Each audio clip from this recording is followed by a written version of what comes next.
एक बार फिर से सभी भक्तों का स्वागत है। और आज की कृष्ण कथा को शुरू करने से पहले मैं उपस्थित भक्तवृंद शील प्रभुपाद जी के चरणों में विशेष प्रार्थना करता हूं कि मुझे आशीर्वाद दें कि भगवान की कथा का गुणगान मैं अच्छे तरीके से कर पाऊं। और जैसा कि जन्माष्टमी प्राकट्य दिवस है भगवान श्री कृष्ण का, तो भगवान श्री कृष्ण का प्राकट्य हमारे हृदय के अंदर भी हो सके और हम भगवान को अपने हृदय में आकर्षित कर पाएँ। जय श्री श्री जगन्नाथ बलदेव सुभद्रा महारानी की, श्री श्री गौर निताय की, लक्ष्मी नरसिंह देव की, शील प्रभुपाद की जय।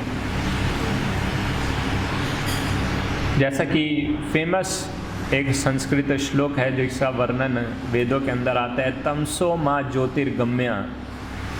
इसका अर्थ है कि हमें हमेशा अंधकार से प्रकाश की तरफ जाना चाहिए। और इसका एक और अर्थ है कि हमें नश्वरता से शाश्वत या अमरता की तरफ भी जाने का प्रयास करना चाहिए।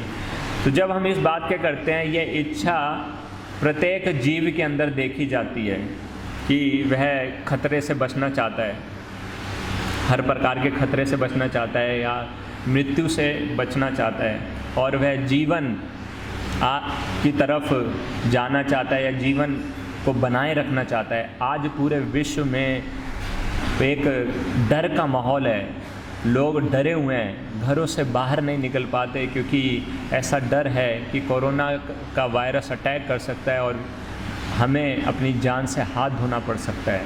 तो ठीक भी है, अपनी रक्षा करने का प्रयास किया जा रहा है, लेकिन बात यह है कि हर व्यक्ति मृत्यु से भय खाता है और वह सुरक्षा की इच्छा करता है और अपनी रक्षा करना चाहता है।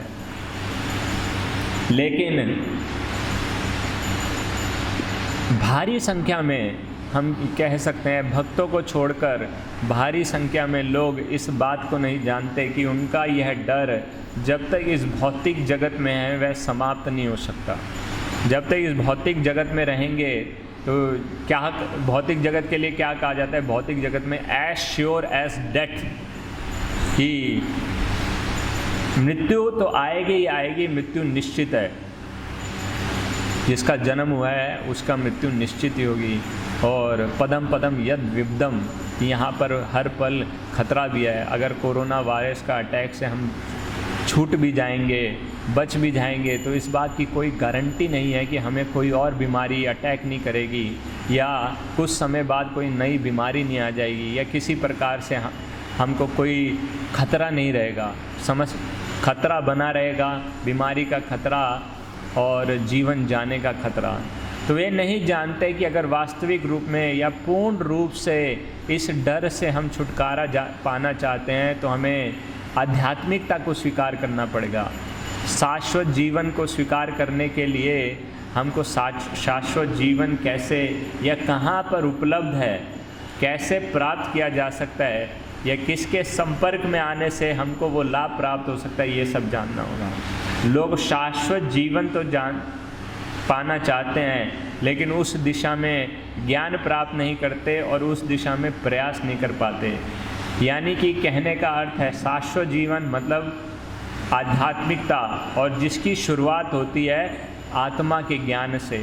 तो शरीर जो कि नश्वर है वो तो नष्ट होगा ही होगा, और आत्मा जो कि अजर है, अमर है, अविनाशी है, जिसका कभी विनाश नहीं होता, तो उसके विषय में पहले जानना होगा। और ये जानना होगा कि मैं वास्तविक रूप में आत्मा हूँ और इस नश्वर शरीर में कैद हूँ,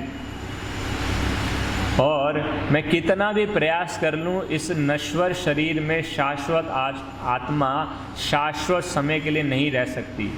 इसके लिए अगर मुझको शाश्वत एक तरीके से लाइफस्टाइल चुनना है तो मुझे ऐसे स्थान पर जाना होगा जो कि शाश्वत है।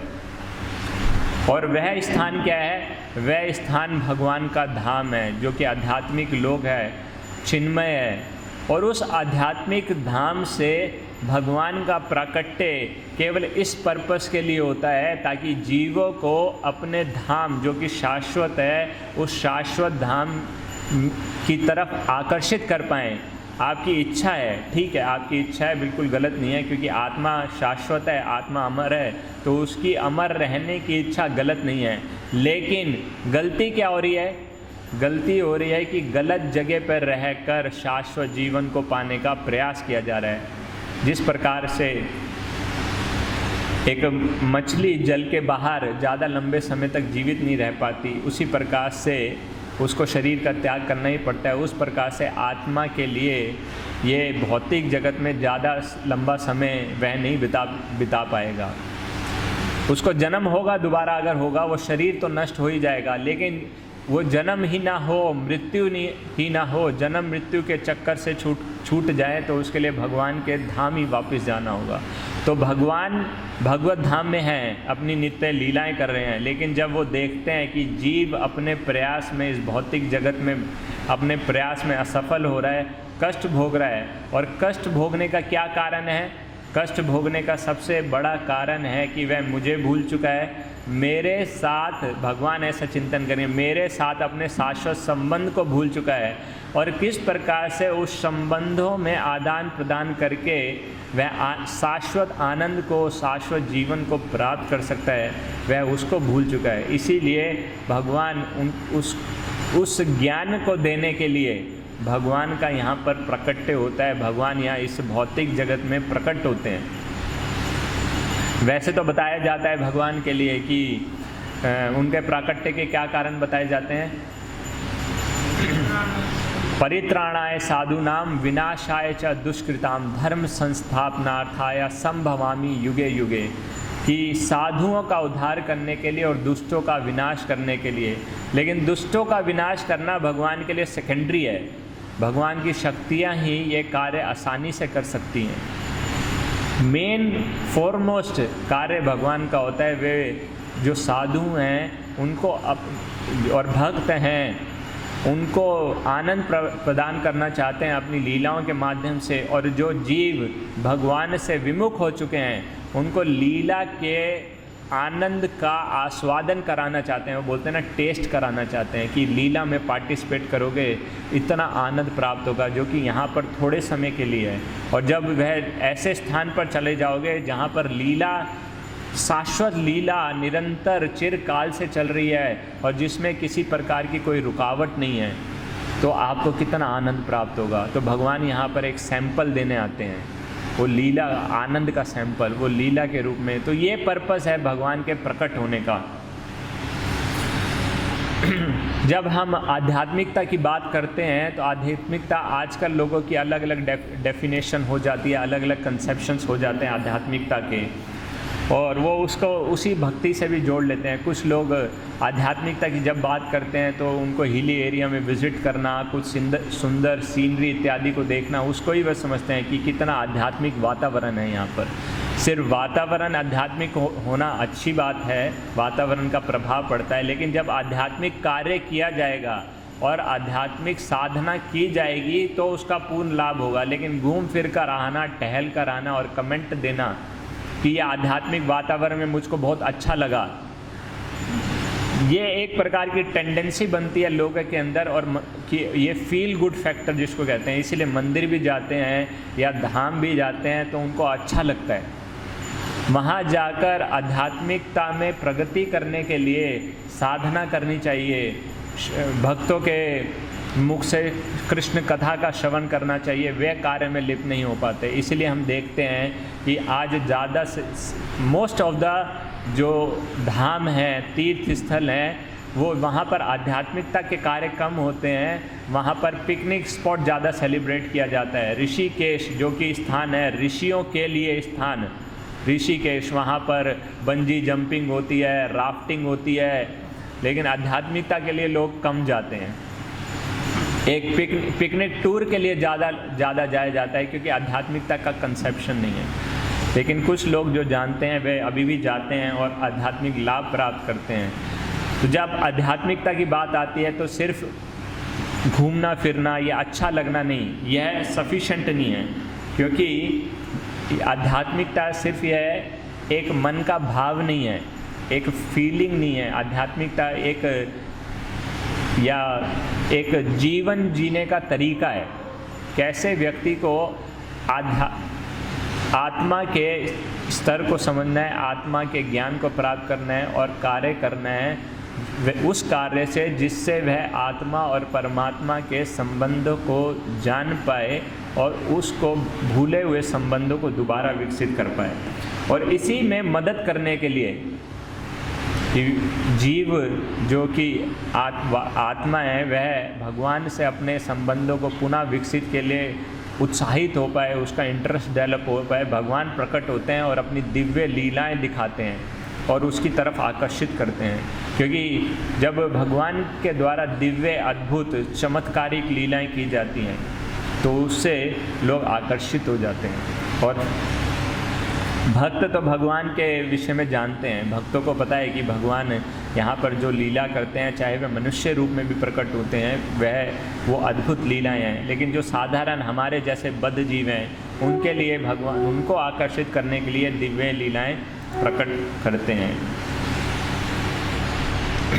श्रीमद् भगवद गीता के 8वें अध्याय के 20वें श्लोक में इस प्रकार से बताते हैं कि 2 प्रकार के वस्तुएं जैसे एक मैनिफेस्ट और अनमैनिफेस्ट होती हैं, लेकिन यहाँ इस भौतिक जगत में कुछ समय के लिए मैनिफेस्ट हो रहा है और थोड़े समय के बाद अनमैनिफेस्ट हो जाता है। तो इनका स्वभाव के विषय में क्या बताया गया कि ये टेम्परेरी है, हमको ये जानना चाहिए। जिस प्रकार से कुछ समय पहले हम एक खाली स्थान देखते हैं, उसके कुछ समय के बाद वहाँ पर देखते हैं कंस्ट्रक्शन शुरू हुआ, बहुत बड़ा बिल्डिंग खड़ा हो गया, और कुछ सालों के बाद देखेंगे 50 सालों के बाद 100 सालों के बाद अब वहाँ पर बिल्डिंग नहीं है, वहाँ पर मलबा है, दोबारा से प्लेन हो गया। तो ये भौतिक जगत में ये चलता रहता है। लेकिन इसके विपरीत, भौतिक जगत के बिल्कुल विपरीत जो भगवान का धाम है उसका नेचर ही यही है कि वो शाश्वत है। वहाँ पर इस प्रकार से तोड़ फोड़ नहीं होता है, वहाँ पे बनना बिगड़ना ऐसा नहीं होता। वहाँ पर जो है वो हमेशा के लिए है, वो चिन्मय है, वो हमेशा से सजा हुआ है, उसमें कभी गिरावट नहीं आती, वह कभी ख़त्म नहीं होता। और यही भगवान का आध्यात्मिक धाम है जिसमें भगवान कहते हैं कि मैं विराजमान होता हूँ। और वहाँ ले जाने के लिए भगवान इस धाम में प्रकट होते हैं, लोगों को उस ऐसे धाम में ले जाने के लिए। और जब हम आध्यात्मिकता की बात करते हैं तो इसीलिए ये आध्यात्मिकता, ये प्रश्न उठता है, ये it's not just matter of feeling, it's a matter of our lifestyle, it's a matter of, ये हमारी पूरी कॉन्शियसनेस का सवाल है। और ये स्तर ही अलग है, आध्यात्मिक एक अलग स्तर है। ये भौतिक जगत में जो जनरली शारीरिक स्तर पर कार्य किया जाता है, लेकिन जब हम बात करते हैं भगवान के साथ संबंधों को विकसित करने के लिए, उसके लिए आध्यात्मिक स्तर पर व्यक्ति को जाके कार्य करना होगा। इसीलिए भगवान जब प्रकट होते हैं तो उनकी दिव्य लीलाओं का आस्वादन करना, कृष्ण कथा के माध्यम से उनके दिव्य नामों का उच्चारण करना, उनके सुंदर रूप का दर्शन करना, इससे इनको सुनकर भगवान के दिव्य नामों का उच्चारण करके जीव आकर्षित होता है भगवान की ओर, और धीरे धीरे उसका भक्ति भाव विकसित होता है और वह इस प्रकार का निर्णय लेता है कि हाँ, मुझे भक्ति में आगे प्रगति करना है या भगवान को प्राप्त करना है। अपने जीवन के लक्ष्य को वह बनाता है भगवान को प्राप्त करने के लिए, और फिर जब वह भक्ति में उच्च स्थिति को हासिल कर लेता है तो वह भगवत धाम को प्राप्त भी करता है। और जब हम भगवान के प्रकट्य की बात करते हैं तो भगवान का प्रकट्य हमारे वैसे कई बार, हजारों बार भगवान का प्रकट्य हो चुका है। अगर हम अभी इस की बात करते हैं तो भगवान मथुरा में, जो कि लगभग यहाँ से 200 किलोमीटर दूर है दिल्ली से, उनका प्रकट्य स्थल मथुरा, जो कि ऐसा वर्णन आता है शास्त्रों में, जेल के अंदर भगवान का प्रकट्य हुआ।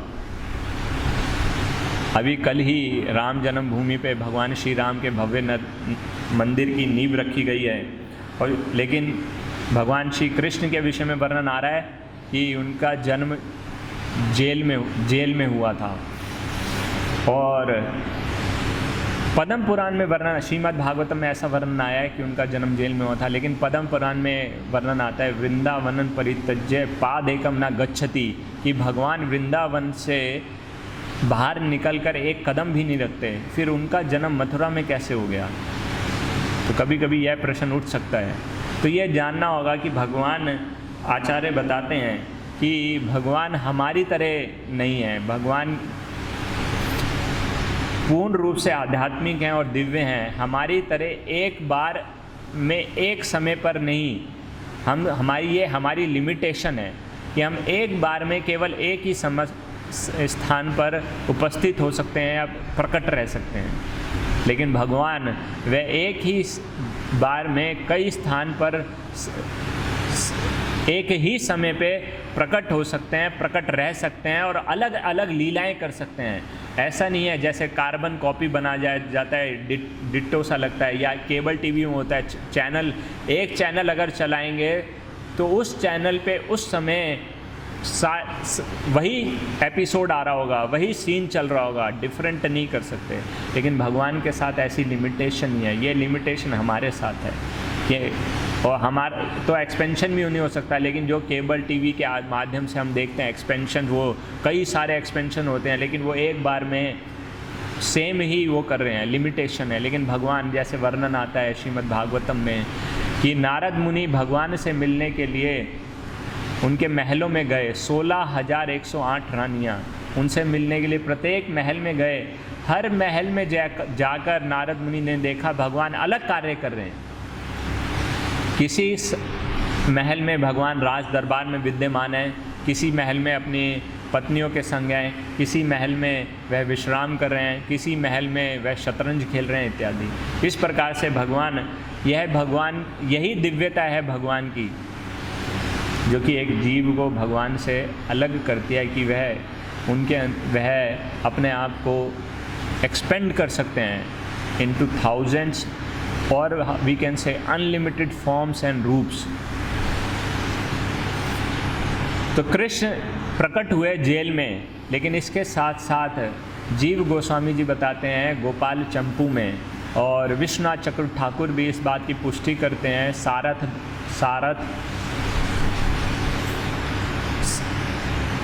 दर्शनी में, जिसमें जो कि टीका है श्रीमद् भागवतम के ऊपर,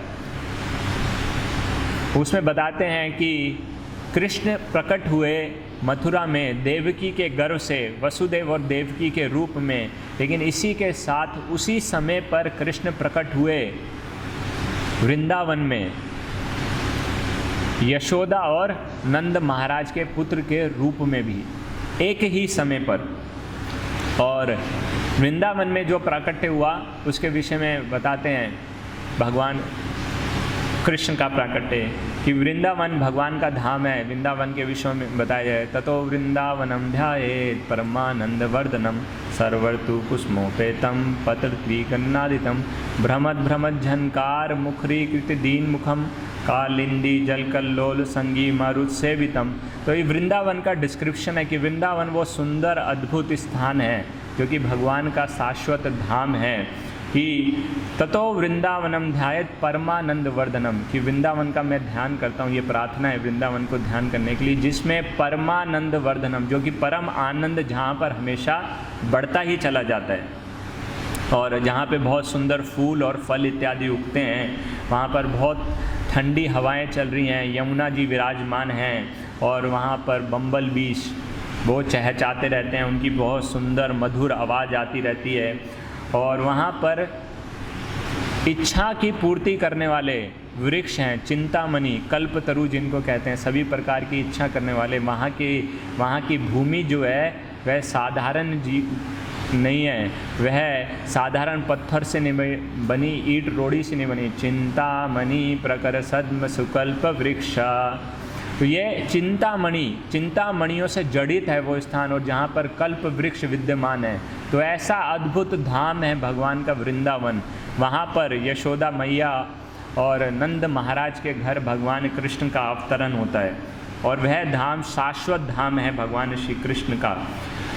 तो ऐसा वर्णन आता है कि नंद महाराज वहाँ के राजा हैं, वह बहुत अच्छा शासन करते हैं, शासन करने में बहुत एक्सपर्ट हैं, लेकिन इनको एक चिंता है, अब बहुत वृद्ध हो गए हैं लेकिन उनके कोई संतान नहीं है और इस कारण से वह थोड़े चिंतित हैं। तो एक बार ऐसा वर्णन आता है कि वह नंद महाराज और माता यशोदा आपस में चर्चा कर रहे हैं। नंद महाराज कहते हैं कि मेरी बहुत लंबे से इच्छा है कि मेरे को एक पुत्र की प्राप्ति हो, लेकिन कभी कभी मुझे उसमें संशय भी होता है।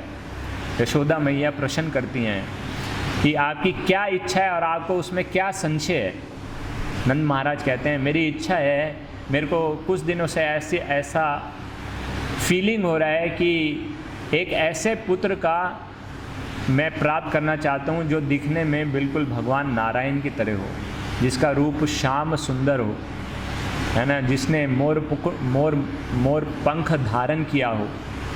ऐसा पुत्र को प्राप्त करने की इच्छा है मेरी, जो कि बिल्कुल हूबहू देखने में नारायण के समान दिखता हो और भगवान के समान दिखता हो। और एक डाउट है, संशय है, क्या ऐसा कोई पुत्र होगा भी? और फिर वो कहते हैं कि अगर ऐसा कोई पुत्र नहीं है तो फिर मुझे उनके अलावा और पुत्र नहीं चाहिए। अगर उनके अलावा कोई पुत्र नहीं है तो यशोदा मैया कहती हैं कि मुझे भी पिछले कुछ दिनों से कुछ ऐसा ही स्वप्न आ रहा है कि हमको ऐसी संतान की प्राप्ति होनी चाहिए। और फिर यशोदा मैया सजेस्ट करती हैं कि इसके लिए हमको एकादशी द्वादशी का व्रत रखना चाहिए। और लगभग 1 साल तक ऐसा वर्णन आया, 1 साल तक वह व्रत रखते हैं। एकादशी और द्वादशी भगवान को बहुत प्रिय हैं और भगवान को प्रसन्न करने के लिए, विष्णु को प्रसन्न करने के लिए उन्होंने 1 साल तक तपस्या की, व्रत इत्यादि किया। और उसके 1 साल के बाद माता यशोदा गर्भवती हुई।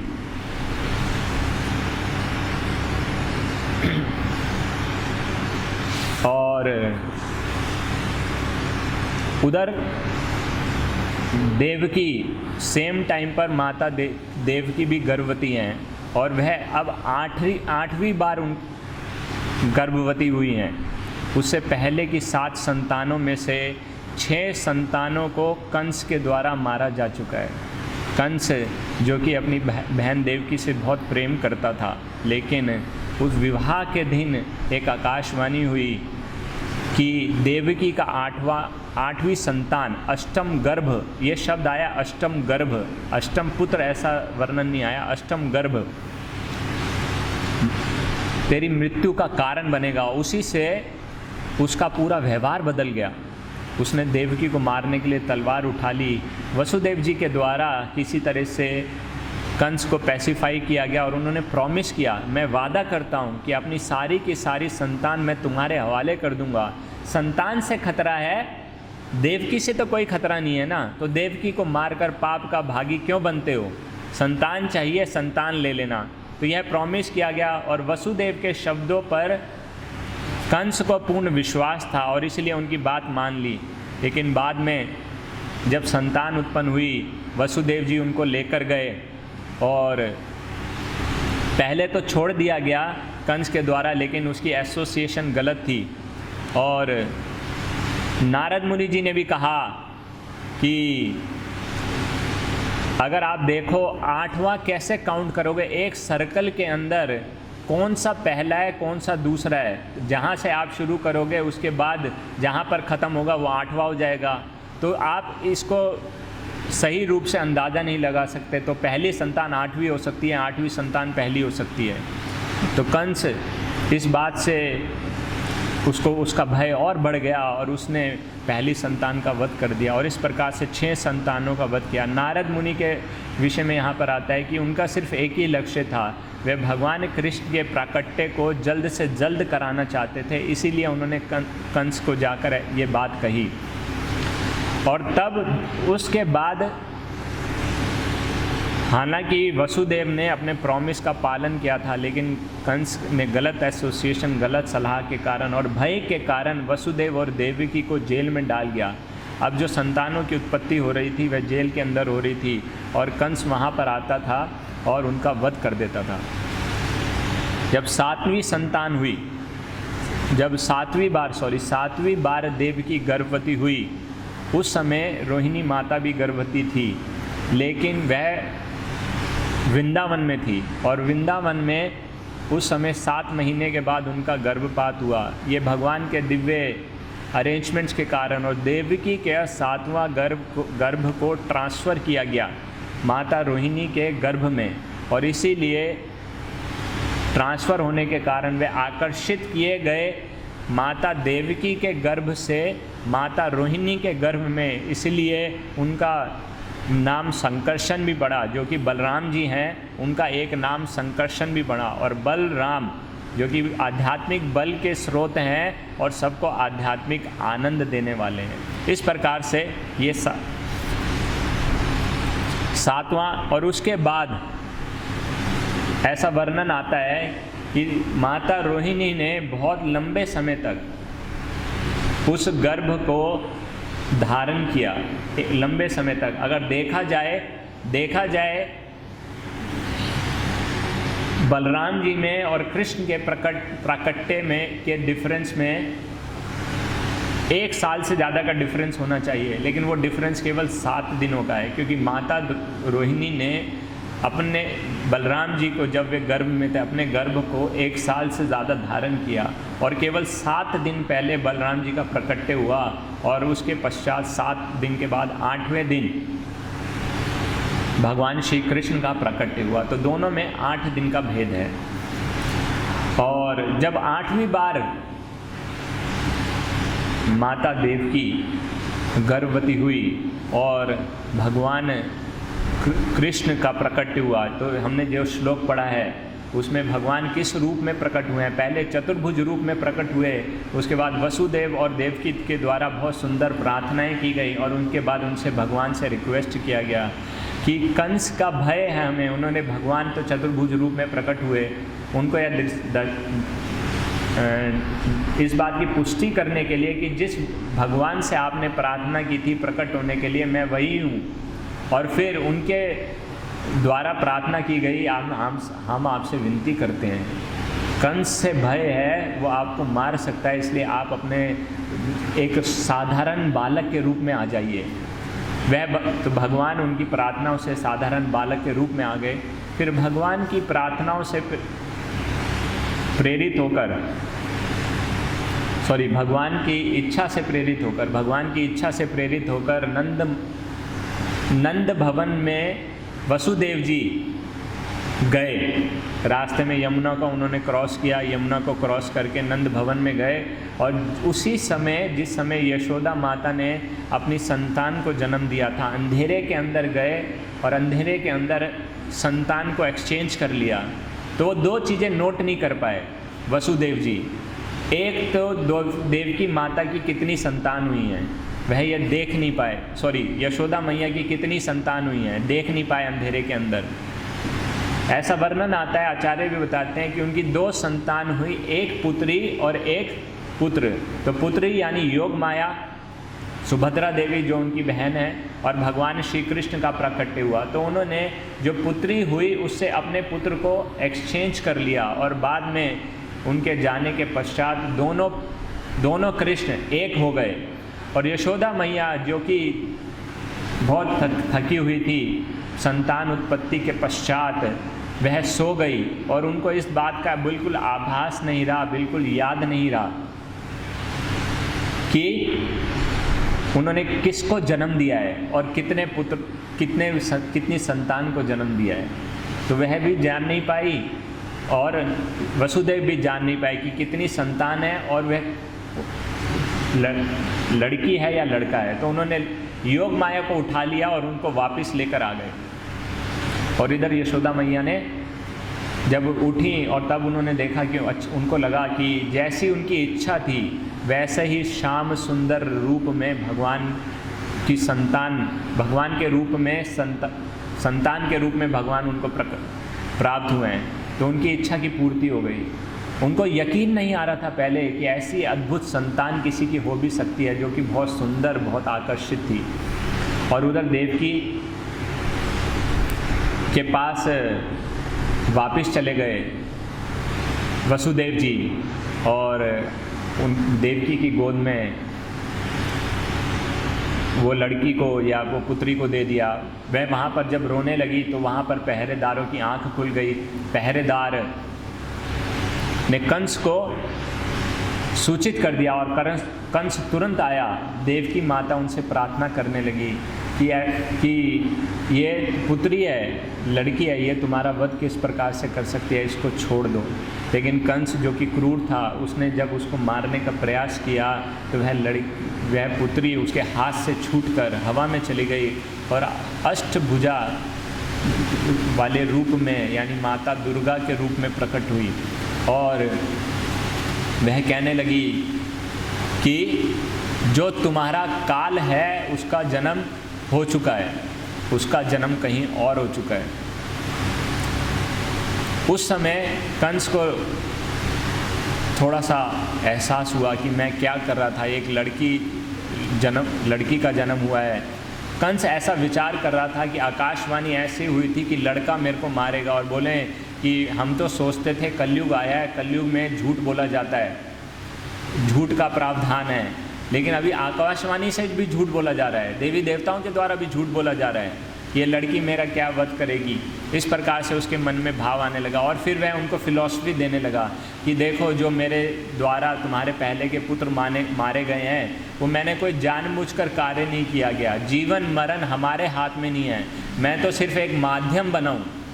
तो उसकी क्या इच्छा थी कि वो ब्लेम नहीं लेना चाहता था, वो फिलॉसफी कह के ये कहना चाहता था कि अगर मैं माध्यम बन भी गया तो मैंने कोई जानबूझ के ऐसा कोई पाप पूर्ण कार्य नहीं किया है। ये आपके भाग्य में लिखा था कि आपकी संतान मारी जाए और मेरे भाग्य में लिखा था उनको मार देना। तो ऐसा कहकर वो अपना पल्ला झाड़ना चाह रहा था, लेकिन ऐसा नहीं है। और दूसरी तरफ हम देखते हैं, जब हम झूठ बोलने की बात करें, वो आकाशवाणी की बात कर रहा है। वसुदेव और देवकी को पता है कि उन्होंने अपनी असली संतान को नंद भवन में छोड़कर आए हैं, और लेकिन उन्होंने ये बात, वसुदेव जी ने पहले प्रॉमिस किया था अपनी सारी की सारी संतान मैं आपको दे दूंगा, लेकिन अभी देखते हैं कि उन्होंने अपना प्रॉमिस का पालन नहीं किया। जैसे ही कृष्ण प्रकट हुए उसको लेकर तुरंत चले गए और छुपा दिया, इस बात को बताया भी नहीं। तो अब क्या वसुदेव जी के द्वारा झूठ नहीं बोला जा रहा है, अपना वचन भंग नहीं किया जा रहा है। तो यह बात इतनी महत्वपूर्ण नहीं है कि सच बोला जा रहा है या झूठ बोला जा रहा है। सबसे महत्वपूर्ण बात है भगवान की प्रसन्नता और भगवान की सुरक्षा। ये सबसे ज़्यादा महत्वपूर्ण बात है। भक्ति में भगवान की प्रसन्नता और भगवान की सुरक्षा से ऊपर कुछ नहीं है। यह एक भक्त को जानना चाहिए और वह इसी हिसाब से विचार करता है। तो वसुदेव जी ने ये नहीं देखा कि अब वे जानते थे कि भगवान का प्राकट्य हो चुका है, लेकिन इसके साथ साथ क्योंकि उनके अंदर वात्सल्य भाव भी था, वो जानते हैं भगवान प्रकट हो चुके हैं, लेकिन वात्सल्य भाव का बहुत ज़्यादा होने के कारण वह सोचते हैं है तो मेरी संतान ही ना, और इसकी सुरक्षा करना मेरा फर्ज बनता है, इसलिए भी मुझे उसकी सुरक्षा करनी चाहिए। और जहाँ तक सच और झूठ की बात है, तो भगवान की प्रसन्नता और सुरक्षा के लिए जो ये कार्य किया गया वो किसी भी प्रकार से गलत नहीं है। वैसे भी शास्त्रों में और जगह वर्णन आता है कि अगर किसी की जान की रक्षा करने के लिए कोई झूठ भी बोला जाता है तो वह उचित है। ऐसा वर्णन रामायण में भी आता है, जब हनुमान जी अशोक वाटिका में माता सीता से मिलने के लिए गए और माता सीता से मिलने के बाद उन्होंने पूरा अशोक वन को उजाड़ दिया। कुछ राक्षस माता सीता के पास आए और माता सीता से पूछने लगे, कौन है ये वानर, कौन है ये व्यक्ति जिसने ये सारे अशोक वाटिका को उजाड़ दिया, इतने लोगों को मार दिया। तो उस समय माता सीता ने कहा, मैं तो नहीं जानती कौन है, मुझे तो नहीं पता कौन है, कहाँ से आया है, क्यों ऐसा कार्य कर रहा है। माता सीता ने उस समय एक तरीके से देखा जाए तो झूठ बोल दिया। उस समय माता सीता को भी हनुमान जी की सुरक्षा की चिंता थी, उनकी जान बचाना चाहती थी। उनकी शक्ति उन्होंने देखी नहीं थी, इसलिए उनकी शक्ति का आभास भी नहीं था। तो हनुमान जी की रक्षा करने के लिए माता सीता के द्वारा एक तरीके से देखा जाए तो झूठ बोला गया, लेकिन वह उचित है क्योंकि वह उनकी इच्छा हनुमान जी की रक्षा करने की थी। दूसरी तरफ महाभारत में एक प्रसंग आता है जिसमें एक ऋषि अपने आश्रम में तपस्या कर रहे थे। कुछ लोग उनके आश्रम में आए और उन्होंने कहा, गुंडे हमारे पीछे पड़े हुए हैं, आप हमें छुपने के लिए कोई स्थान दे दीजिए और नहीं तो वो हमें मार डालेंगे। और उस ऋषि का एक प्रण था कि उन्होंने आज तक कभी झूठ नहीं बोला था, हमेशा सत्य का पालन किया था, कभी झूठ नहीं बोला था। वह जाकर उन्होंने अपनी कुटिया में उनको छुपने के लिए स्थान दे दिया और कुछ समय बाद गुंडे भी वहाँ पर आ गए। क्या तुमने कुछ लोगों को यहाँ से जाते हुए देखा है? अब वह विचार कर रहे हैं कि मैं झूठ बोलता हूँ तो मेरा वचन भंग हो जाता है, मुझको क्या करना चाहिए? सत्य का पालन करना चाहिए। और उन्होंने सत्य का पालन किया और सत्य का पालन करने से क्या हुआ कि वह निर्दोष लोग गुंडों के द्वारा मारे गए। तो जो कार्य देखने में कभी कभी सही लगता है, करने में सही लगता है, उसका परिणाम क्योंकि सही नहीं है। इसीलिए यहाँ पर यह निश्चय करता है कि वह किस कार्य के लिए झूठ बोला जा रहा है। तो यहाँ पर वसुदेव जी के द्वारा जो बोला गया वह बिल्कुल उचित है, या उनके द्वारा छुपाया गया या कुछ बोला नहीं गया। और कंस ने तो उनकी पुत्री को मारने का प्रयास किया, लेकिन वसुदेव और देवकी वो शांत थे क्योंकि वे जानते थे कृष्ण सुरक्षित हैं। और फिर उसके बाद वह लड़की आकाश में चली गई और उसके बाद वहाँ से अप्रकट हो गई। उसके बाद कंस उनसे क्षमा याचना करने लगा, क्षमा याचना मांगने लगा। तो वसुदेव और देवकी के द्वारा उस समय कंस को क्षमा कर दिया गया। तो क्षमा करने की जब बात आती है, वसुदेव और देवकी ने कंस को क्षमा कर दिया, लेकिन उस पर भरोसा नहीं किया। ये जानना, ये एक लेसन हमको यहाँ पर प्राप्त होता है। तो क्षमा किया गया, पीछे जो उसने गलत कार्य किया था, यानी उसको सुधरने का मौका दे दिया, लेकिन उस पर विश्वास नहीं किया गया कि उस पर विश्वास नहीं कर लिया। ठीक है, अब आप माफ़ी मांग रहे हो तो बता देता हूँ हमारा असली पुत्र कहाँ पर है। नहीं बताया, क्योंकि ये कंस ने पहले ही अपने व्यवहार से, अपने कार्यों से यह दर्शा दिया था कि वह विश्वास करने लायक नहीं है।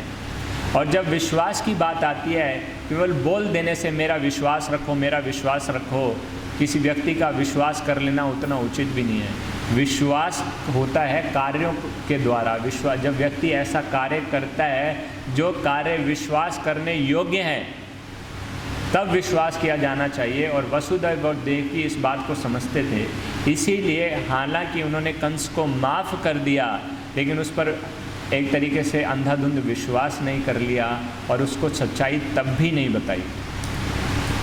तो ये हमको यहाँ पर एक शिक्षा प्राप्त होती है कि लेकिन माफ़ कर देना उचित है।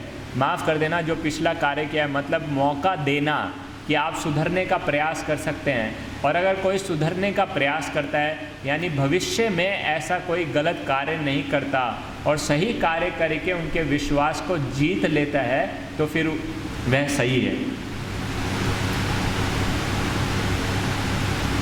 और उसके बाद जैसा कि हम सुनते हैं कि कंस वापस गया, लेकिन उसके एसोसिएशन ऐसा था कि उस गलत एसोसिएशन के द्वारा उसको गलत सलाह प्राप्त हुई और जितने भी 10 दिनों के अंदर बच्चे प्रकट हुए हैं उनको मार देना चाहिए।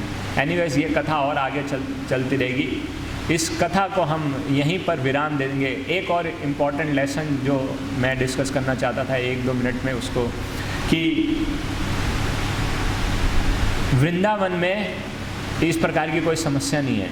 वृंदावन में क्योंकि नंद महाराज के बहुत समय के बाद संतान की उत्पत्ति हुई है, इसलिए बहुत बड़ा सेलिब्रेशन किया जा रहा है, बहुत बड़ा एक तरीके से फेस्टिवल। हर व्यक्ति, वृंदावन का हर एक व्यक्ति, हर एक गोपी कृष्ण का दर्शन करने के लिए आ रही हैं, नंद और यशोदा को बधाई देने आ रही हैं, सुंदर वस्त्रों को धारण किया है, बहुत अच्छे अच्छे गिफ्ट्स को लेकर आ रही हैं। यानी पूरे वृंदावन में पूरा फेस्टिवल का माहौल है। तो यही जन्माष्टमी पर फेस्टिवल का माहौल होता है और हम अभी जन्माष्टमी हम सेलिब्रेट करेंगे। तो भगवान का प्राकट्य हुआ देखा, नंद और यशोदा के द्वारा तपस्याएं की गई। उससे पहले भी वर्णन आता है देवकी और वसुदेव के द्वारा भी अपने पिछले जन्मों में तपस्याएं की गई, तभी भगवान का प्राकट्य हुआ। तो हम भी जन्माष्टमी में जैसे व्रत रखते हैं, तपस्या करते हैं, भगवान की सेवा इत्यादि करते हैं भगवान की प्रसन्नता करने के लिए, तो उस समय व्रत रख के हम ये प्रार्थना करते हैं भगवान से और यह इच्छा करते हैं कि भगवान का भी प्राकट्य हो। कहाँ पर? हमारे हृदय के अंदर। हमारा हृदय भी धाम बने जिसमें भगवान का प्राकट्य हो। लेकिन उसके लिए क्या महत्वपूर्ण है, जैसा कि देवकी के गर्भ में भी बलराम जी प्रकट हुए और बलराम जी ने प्रकट हुए और देवकी के गर्भ को शुद्ध किया। तो यही आवश्यकता है, जब हमारे हृदय पूर्ण रूप से शुद्ध हो जाएगा तो हृदय के अंदर भगवान का प्राकट्य हो सकता है।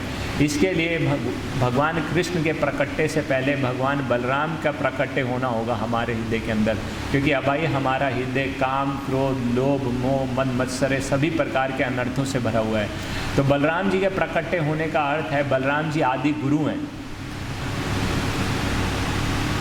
तो हो सकता है जैसे देवकी के हृदय में साक्षात बलराम जी आए थे, उस रूप में हमारे हृदय के अंदर नहीं आ पाए, लेकिन फिर भी गुरु के निर्देशों के रूप में बलराम जी का प्राकट्य हमारे हृदय के अंदर हो सकता है। और जब गुरु के निर्देशों को हम अपने हृदय में धारण कर लेते हैं, उनके साथ हम कहते हैं जैसे गुरु मुख पद्मा वाक्या चिते ते करिया ये क्या आर न करिया मन आशा।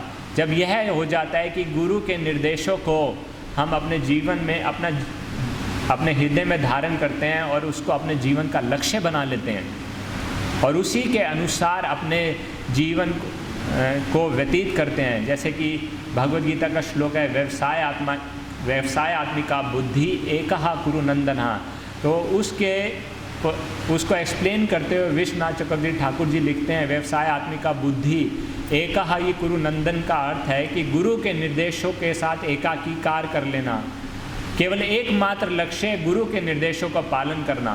और प्रभुपाद जी बताते हैं कि मेरे जीवन में परिवर्तन इसी श्लोक के तात्पर्य को पढ़ने के बाद आया, जब मुझको अपने गुरु के निर्देशों को मैंने अपना जीवन बना लिया और फिर उन्होंने आगे हम उनके विषय में जानते ही हैं। तो इसी प्रकार से जब हम गुरु के निर्देशों को अपने हृदय में धारण कर लेते हैं, अपने जीवन का लक्ष्य बना लेते हैं, तो हृदय का शुद्धिकरण होता है और तब भगवान हृदय के अंदर प्रकट होते हैं। तो इस इच्छा के साथ और इस प्रार्थना के साथ कि हम यह प्रयास कर पाएंगे, गुरु के निर्देशों को अपने हृदय में धारण कर पाएंगे और जो तपस्या की आवश्यकता है उन निर्देशों को पालन करने के लिए उसको पालन कर पाएंगे और भगवान को अपने हृदय में आकर्षित कर पाएंगे। मैं कथा को यहीं विराम दूंगा।